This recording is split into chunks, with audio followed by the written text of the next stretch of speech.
I never thought a drunk text could completely flip my whole night, but here we are.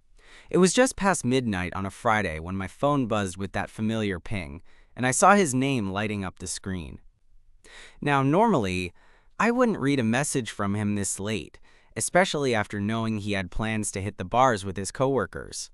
But something about that little buzz pulled me in, and when I unlocked my phone, the text stared back at me like a neon sign. Hey, you awake?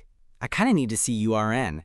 That was Nate, the guy I'd been casually seeing for a few months. We weren't official or anything, but there was definitely something between us that felt different from the usual swipe right sleep togethers I'd gotten used to. Nate had this easy charm that made you want to hang around him, even when he was just talking about the stupidest stuff. I'd met him at a coffee shop about 3 months ago, and since then we'd shared late-night drives, lazy Sunday mornings, and those quiet moments that hint at something more. Anyway, back to the text. I sat on my couch, phone in hand, debating if I should just ignore it and catch some sleep. But then another message popped up a minute later. Sorry if this is out of nowhere. Don't want to be alone tonight. That hit me harder than I expected. I wasn't sure if he was just drunk or if something else was going on, but the vulnerability in those words made me want to check on him. I threw on a hoodie and texted back, "Where are you?" No reply for a few minutes. Then, just as I was about to put my phone down, I heard the doorbell ring. 3 quick presses. My heart jumped. Who even comes over unannounced at midnight these days? I wasn't expecting anyone. And honestly, I didn't have many people who would do that. I opened the door, and there he was. Nate, slightly disheveled, cheeks flushed, eyes a little glassy, but still that same goofy smile I knew so well. "Hey," he said, barely above a whisper. I stepped aside, letting him in. The apartment was pretty small, but quiet enough that you could hear the weight of whatever was on his mind before he even said a word. He just stood there awkwardly for a moment, like trying to decide where to start. I grabbed a bottle of water from the kitchen and handed it to him. "Want to tell me what's up?" I asked, and suddenly the guy who'd been texting me like a kid caught sneaking out felt a lot more real. That night didn't go how I expected at all. But somehow, that unexpected visit might have been the start of something I never saw coming. He took the bottle with a shaky hand, his fingers brushing mine for a second longer than necessary. I could see the hesitation in his eyes, like he was trying to decide if talking was going to help or just make things worse. Finally, he took a deep breath and leaned against the kitchen counter, running a hand through his messy hair. "It's dumb," he started, voice low. "I'm probably making a huge deal out of nothing. But I don't know, man. Tonight just hit me harder than I expected." I nodded slowly, waiting. Because sometimes just having someone there is all it takes before the words come. Nate didn't say anything for a beat, then finally looked up. I was at the bar with the guys, right? And everything was fine at first. We were laughing, joking, but then I saw her. My brow furrowed. "Who?" "Emma, my ex."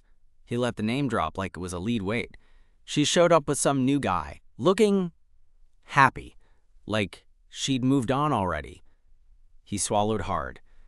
And I guess I just realized I hadn't. Not really. I didn't know what to say. Breakups are messy, and even though I'd heard about his last relationship, I didn't realize it still haunted him like this. He looked down at his hands, twisting the cap off the water bottle. I kept telling myself I was over it, that it was just history. But seeing her brought everything back, the good and the bad. And suddenly, I just wanted to see you. I felt a warmth spread through my chest.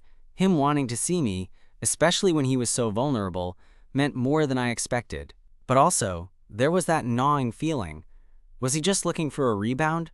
Or maybe just a safe place to crash? Before I could get lost in my thoughts, he spoke again. "I know this is complicated. I know we're not. Whatever. And it's unfair to dump this on you." "Hey," I interrupted gently. "I'm glad you came. You don't have to explain or apologize for feeling things." I gestured towards the couch. "Sit. Talk to me." He hesitated, then sank down onto the cushions, head hanging low. I sat beside him, close enough that our knees touched. There was something about that simple contact that made the room feel less cold. "So what do you want?" I asked quietly. "From me?" Nate looked up, eyes searching. Honestly, I don't know, I'm scared. Scared of being alone, scared of messing this up if there even is something. I guess I just want to figure it out. I smiled softly. That makes two of us.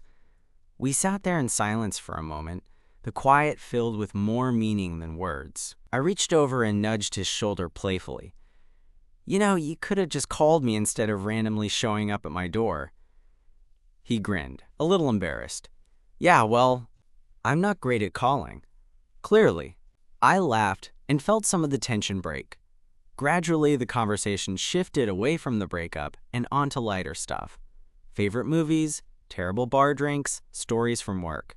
It was easy, like slipping into a rhythm I hadn't realized I missed. At one point, Nate looked over at me with that familiar mischievous glint and asked, "Remember that time we got caught in the rain and you insisted on walking me home anyway?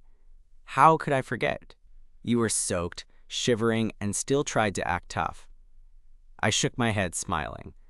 Yeah, well, some things are worth the trouble. I raised an eyebrow. Oh, like what? He shrugged, cheeks reddening again. Like maybe this. His voice cracked just a little. My heart was pounding now, the air between us charged with something that felt like the start of everything. Hope, fear, excitement, all tangled together. Before I could say anything, there was a soft knock at the door. We both froze. Did you tell anyone you were coming? I whispered. No, I didn't want to. I stood and peeked through the peephole. No one there. When I turned back, Nate was watching me, eyes wide. You okay? Yeah, I said. Probably just the wind. He nodded, but the smile was gone. For a second, I wondered if maybe he regretted showing up at all. Then he reached out, fingers lightly touching mine. Thanks for letting me stay. I squeezed his hand. Anytime. And that was how a stupid drunk text turned into the kind of night I wasn't ready for, but somehow desperately needed. We settled back onto the couch, the silence stretching between us in a way that didn't feel awkward. More like filled. Like it was holding something we hadn't quite admitted yet. Nate shifted closer, and I noticed the faint scent of whatever cologne he wore, something warm and vaguely familiar that hit me with a kind of comfort I didn't know I needed tonight. So, I said, trying to break the quiet, what's the plan now? You can't exactly crash on my couch forever, he snorted, a little bitter. Yeah, no kidding. I don't even have the energy to drive home right now. I'm a mess. I nodded, understanding that completely. Sometimes, after nights like that, you just need a place to land, even if it's not forever. Well, you could stay here tonight. I don't have a guest room or anything fancy, but you're welcome to the couch. Nate's eyes lit up with relief. Are you sure? I don't want to be a burden. Seriously, you're not, I said. Besides, you already showed up unannounced. You're kind of stuck now. He laughed, and it was the first fully relaxed sound of the night. The tension melted a little, and I felt like maybe, just maybe, this was turning into something better than I expected. While he stretched out on the couch, I went to the kitchen to grab an extra blanket. When I came back, Nate was staring at the ceiling like he was trying to sort through a jumble of thoughts. Tell me something, I said as I sat beside him again. What's the last thing you remember feeling really happy about? He blinked, then smiled softly. Honestly, it was probably the day we went hiking last summer. Remember? We ended up lost for like 2 hours, but we had that ridiculous playlist going and just laughed the whole time. I chuckled. Yeah, you kept insisting you were a great navigator, but we ended up walking in circles. He smiled wider. I don't care. That day was perfect. There was a pause, and then he looked at me. Really looked at me, and I felt my heart skip. I want more days like that, he said quietly. With you. I swallowed hard. That felt like an admission far bigger than any drunk text or late-night visit. Like he was opening a door I wasn't sure I was ready to step through, but I wanted to anyway. Me too, I whispered. For a while, we just sat there, letting the words settle between us. Eventually, Nate's phone buzzed on the coffee table. He glanced at it and frowned, then put it face down without answering. Work emergency? I asked. Yeah, he said, sighing. It's never really off. Sometimes I wish I could just shut it all out for a while. I nodded in understanding. Sometimes life piles up, and the last thing you want is to keep answering emails or texts when your head's already spinning. Maybe you should take a day off, I suggested. Clear your head. He looked at me, eyes curious. You'd let me? Yeah, I said, smiling. You can't pour from an empty cup. He chuckled, and the mood shifted again. Lighter, hopeful. You're full of advice tonight. Only the best, I teased. The hours slipped by fast after that. We ended up watching a couple of dumb movies, talking about everything and nothing. At one point, Nate fell asleep on the couch, head resting on my shoulder. I didn't move, just sat there quietly, feeling more connected than I had in a long time.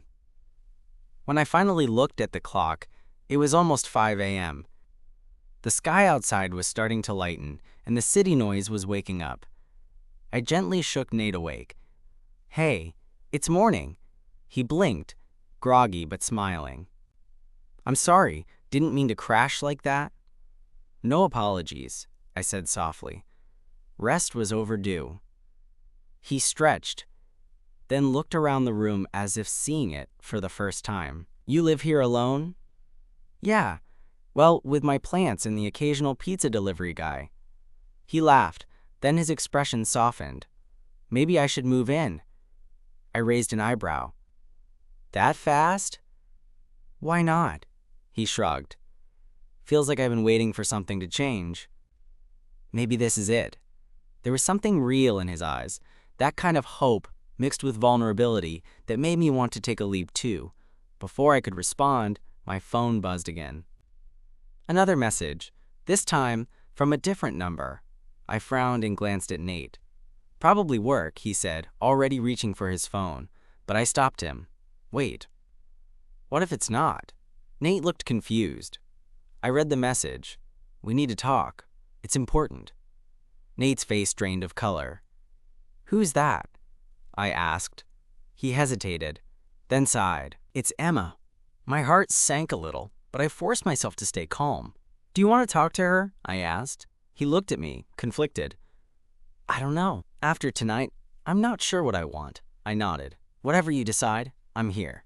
It was clear this wasn't over, not by a long shot. But maybe, just maybe, something new was beginning, something worth fighting for. The message from Emma hung in the air like a thundercloud, and I could feel Nate's tension spike beside me. I didn't know the full story behind them, but from the way his face tightened, it was clear she still had power over him, more than I expected.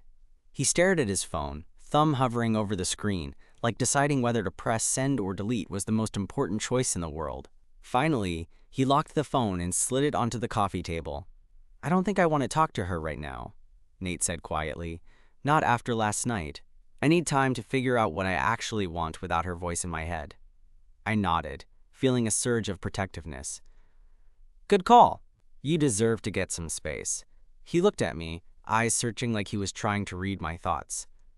Thanks for this, for being here. I don't think I've had anyone like you before. Yeah? I smiled, trying to hide how much that meant to me. Yeah, Nate said softly. Someone who listens and doesn't pretend things are simple when they're not.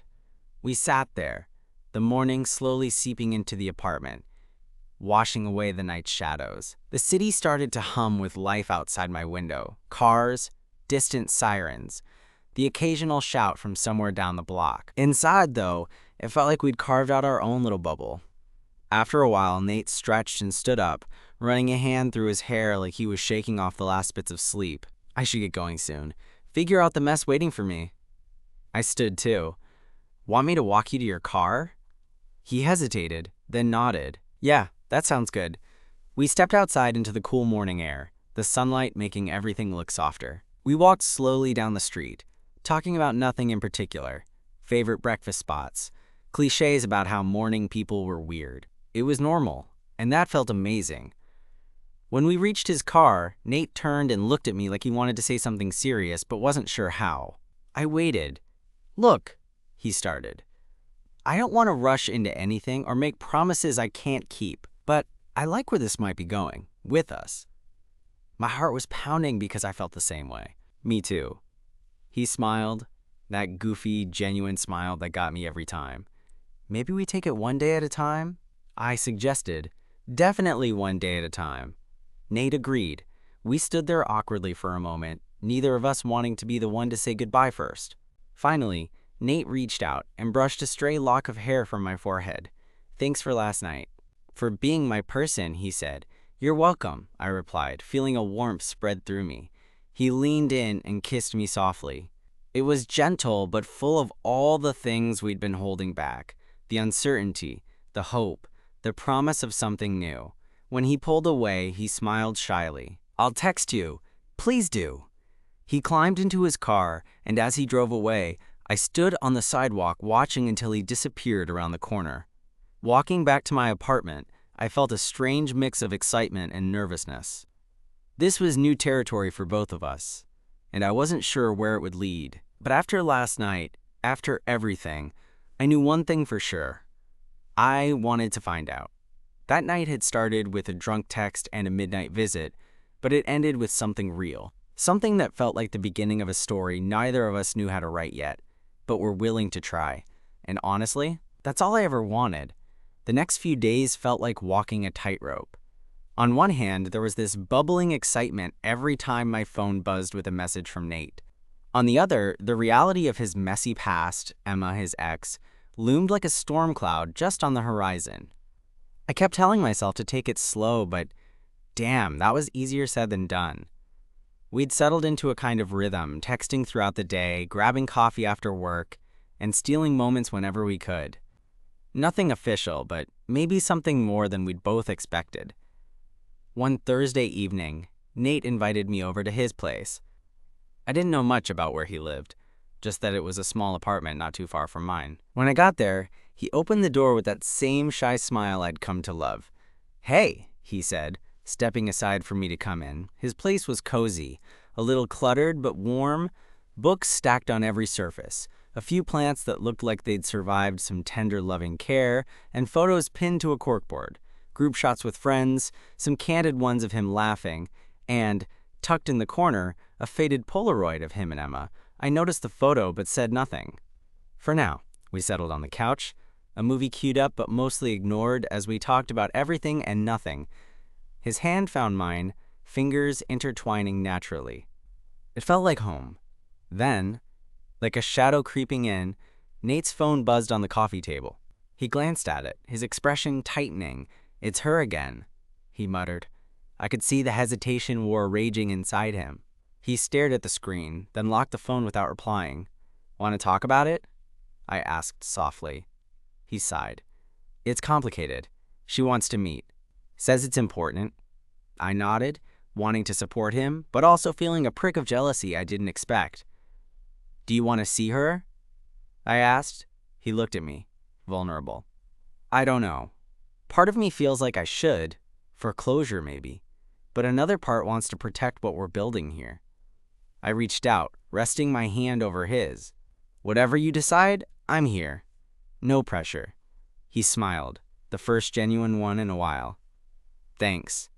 Later, as we sat close, the tension eased, replaced by something warmer. I realized I was falling for him, not just the guy who showed up drunk at midnight, but the real, messy, scared Nate. That night, as I walked home, my mind was a jumble of hope and uncertainty. I didn't know what the future held, but for the first time in a long time, I wanted to find out. With him, the days that followed felt like walking a tightrope between hope and uncertainty, but something shifted inside me that I couldn't ignore.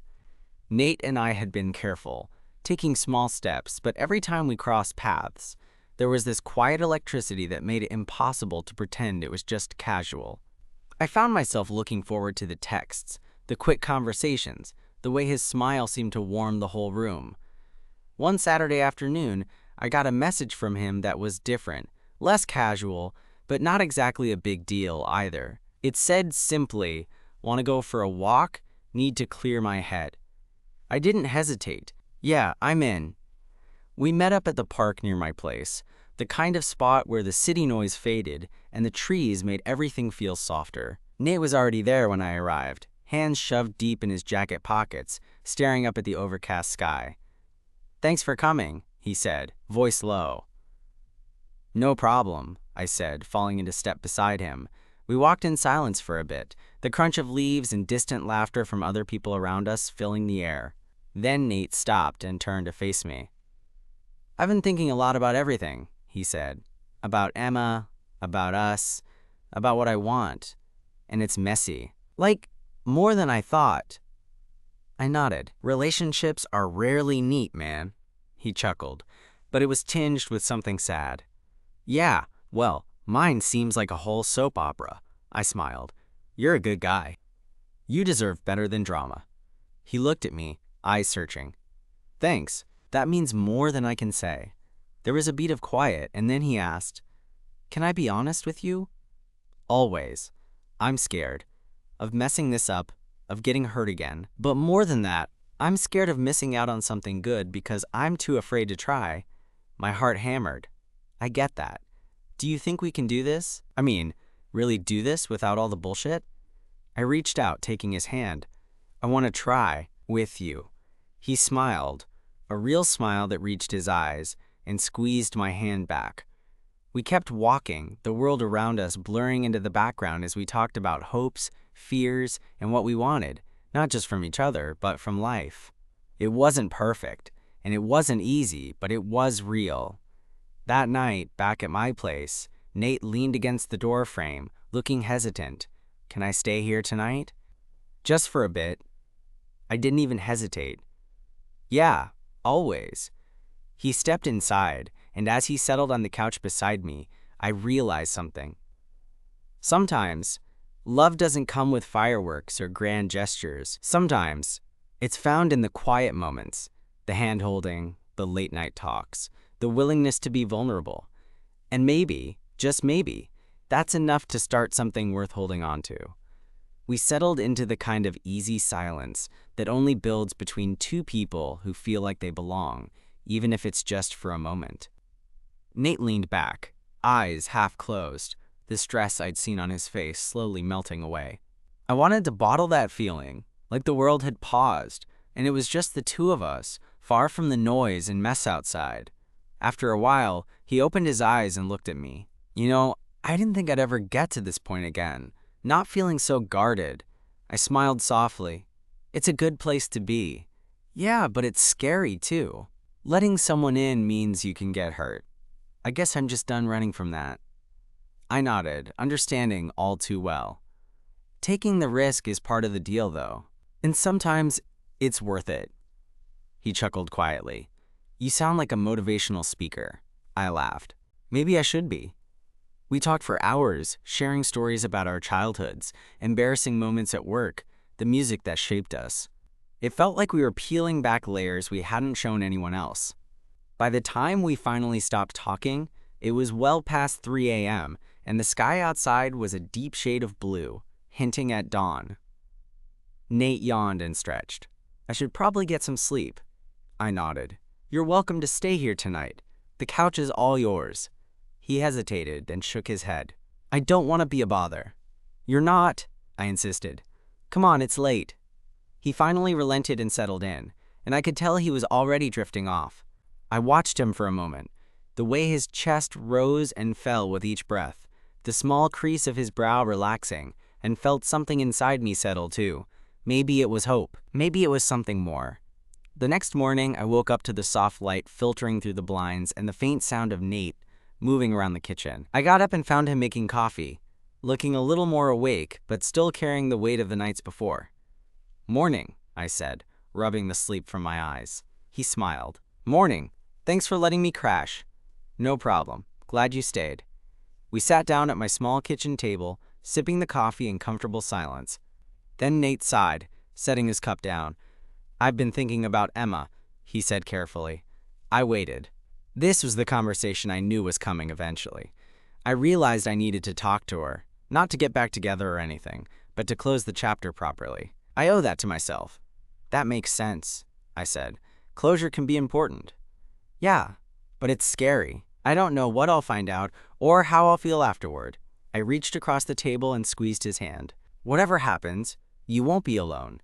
He looked at me, gratitude shining in his eyes. "Thanks. That means a lot."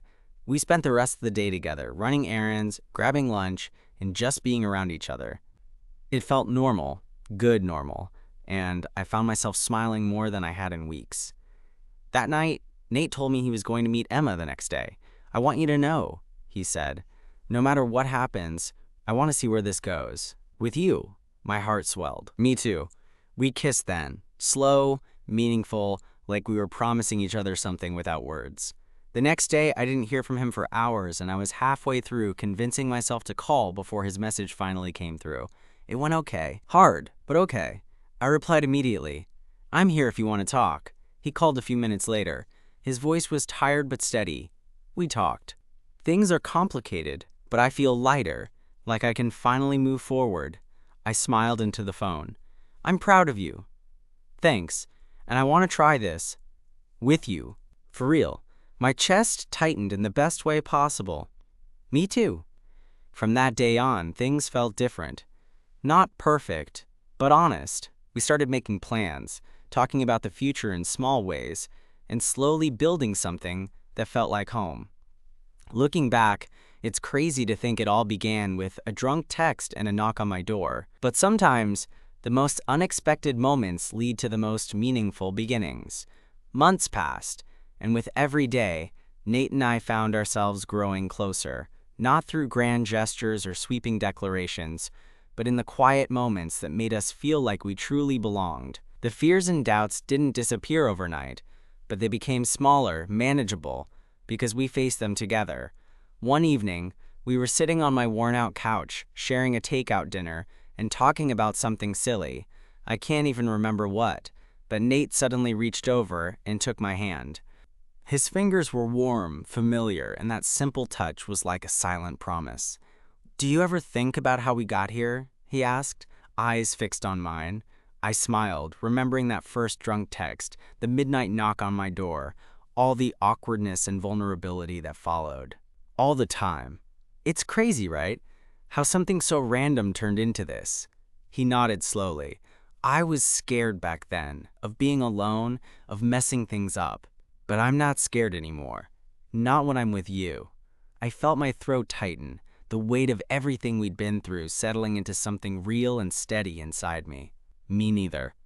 That night we stayed up late, tangled together in a way that felt less like holding on and more like coming home. Looking back, it wasn't about grand moments or perfect timing. It was about two people willing to be honest, patient, and brave enough to try again. Even when it was scary. Sometimes, life surprises you in the best ways. And sometimes, a simple drunk text can be the start of everything you didn't even know you were looking for.